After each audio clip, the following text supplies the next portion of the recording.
جوانا كلنا طفل صغير، طفل كان محتاج حضن، كلمة طيبة، أو حتى بس حد يسمعه. بس مع الوقت اتعلمنا نخبيه، نكسر صوته، ونكمل حياتنا وكأنه مش موجود. كتاب النهاردة مش بس عن الطفولة، ده عنك، عني، عن الطفل اللي جوه كل واحد فينا، واللي لسه مستني يسمع كلمة انت بأمان. في الفيديو ده هنكتشف مع بعض ازاي نلاقي الطريق للشفاء، ونرجع للطفل اللي جوانا بيت يسكن فيه.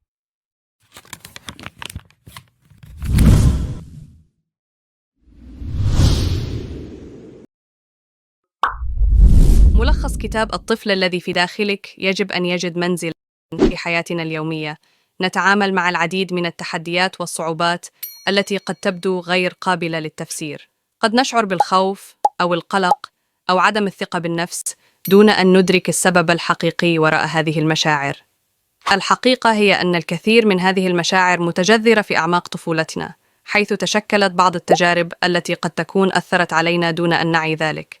كتاب الطفل الذي في داخلك يجب أن يجد منزلاً للكاتبة شتيفاني شتال يأخذنا في رحلة عميقة لفهم تلك الجوانب الخفية من شخصياتنا.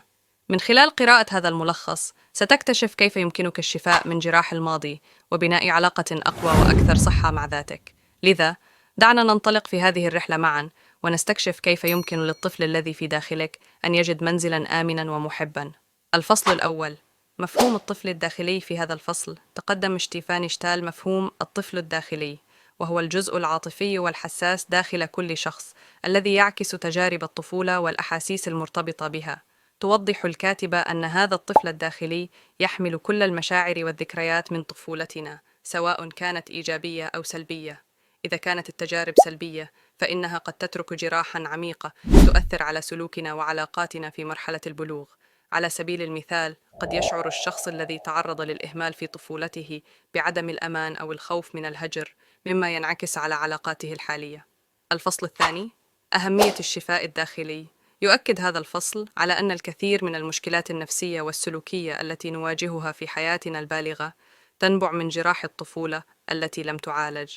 يتطلب الشفاء الداخلي قبول هذه الجراح والعمل على شفائها من خلال التعاطف مع الذات.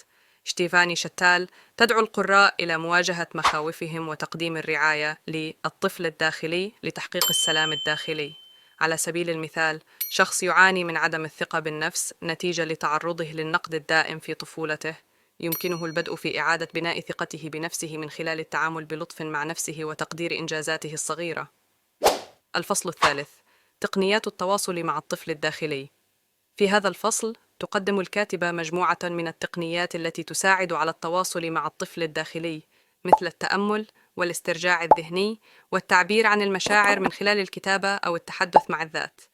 الهدف من هذه التقنيات هو مساعدة الشخص على إعادة بناء علاقة إيجابية مع نفسه والتخلص من المشاعر السلبية المرتبطة بالماضي. على سبيل المثال، يمكن للشخص الذي يشعر بالغضب المتكرر بدون سبب واضح أن يسترجع مواقف الطفولة التي تسببت في هذه المشاعر ويعمل على تفريغها بشكل صحي. الفصل الرابع: بناء علاقة صحية مع الذات. هنا توضح شتيفاني شتال كيف يمكن للفرد بناء علاقة صحية مع ذاته من خلال تعزيز الحب الذاتي والتعاطف مع النفس. يتطلب هذا التغيير في النظرة الذاتية من خلال التحدث مع النفس بطريقة إيجابية وممارسة التفكير الإيجابي. على سبيل المثال، بدلاً من أن يقول الشخص لنفسه أنا فاشل، يمكنه استبدال هذا الفكر ب أنا أتعلم وأتحسن في كل يوم، مما يساهم في بناء ثقة أقوى بالنفس.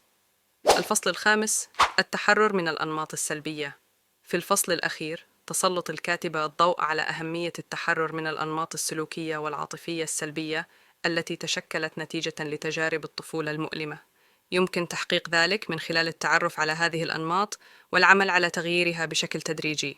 على سبيل المثال، الشخص الذي يتجنب المخاطرة خوفاً من الفشل بسبب تجربة سلبية في الماضي، يمكنه تدريجياً تعلم مواجهة مخاوفه واتخاذ خطوات صغيرة نحو تحقيق أهدافه، مما يعزز من قدرته على التعامل مع التحديات بشكل أكثر إيجابية.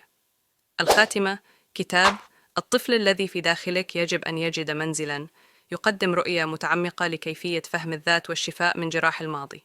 من خلال العمل على الطفل الداخلي، يمكننا بناء علاقة أكثر صحة وسلامة مع أنفسنا، مما ينعكس إيجابياً على حياتنا وعلاقاتنا مع الآخرين. ابدأ الآن في استكشاف هذه الرحلة الشخصية واستعادة توازنك النفسي والعاطفي.